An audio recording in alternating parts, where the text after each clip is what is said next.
I'm chasing one of these. Nowadays, you have to go sub 12 hours.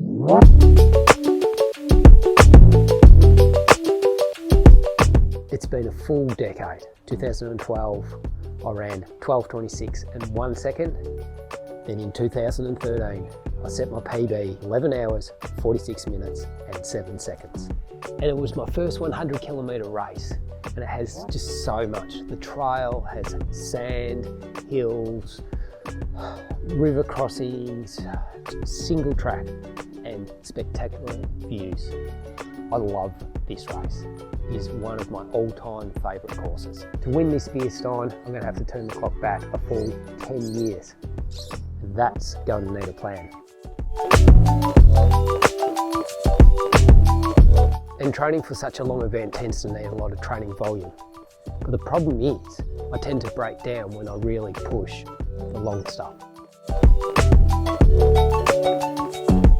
And taking a lesson out of Camille Herron's bag of tricks. In terms of long runs, I've really de-emphasized long runs the past couple of years. I aim to limit the really long stuff, but instead increase the average training volume across multiple runs rather than pushing the really long runs. But backing up day after day with runs aiming to increase the average volume tends to lead to two problems.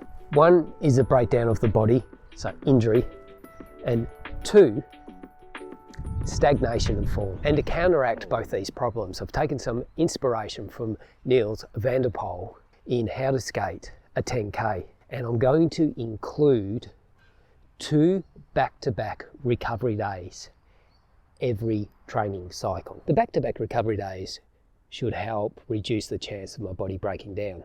But to get past the stagnation, I need to add in some hard training.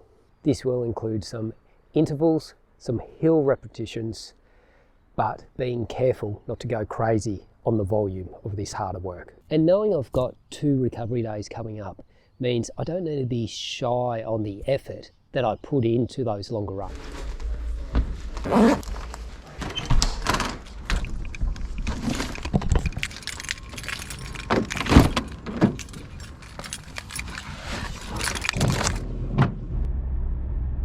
Now we're into the first block of training and we start with the 2 recovery days.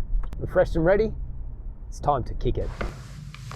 And for the first run of my Surf Coast Century training, I hit the running track with 6 by 800 metre intervals with 2 minutes, super easy jogging recovery in between.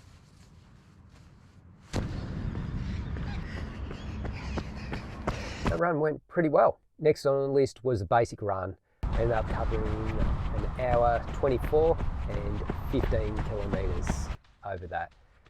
Felt pretty good. If anything, it actually felt easy to run a little bit faster than I had been doing over the previous weeks. I had an extra late shift at work. Coming off that time was pretty limited. Had to take my daughter down to a footy training camp. In between a couple of location changes, I squeezed in a run just around the footy ovals. I covered 7 or 8 kilometres in about 40 minutes. Ran faster than I intended, but it felt good and it felt easy to run that quick. Then feeling a bit more refreshed the following day, went and hit my long run, aimed for 2 hours, 20 kilometres over quite a fair few decent hills, averaging 6 minutes per day. Next day I doubled up with a couple of very easy runs, 2 lots of 4 kilometres. Another basic run, 75 minutes of running comfortable. Next was hill repeats. 12 by a hill that took about 1 minute to run up, easy jog back down. I did 12 reps. It was fairly steep, and my approach to this is to treat it more as a strength training session rather than just a high intensity run. So I focused on good form.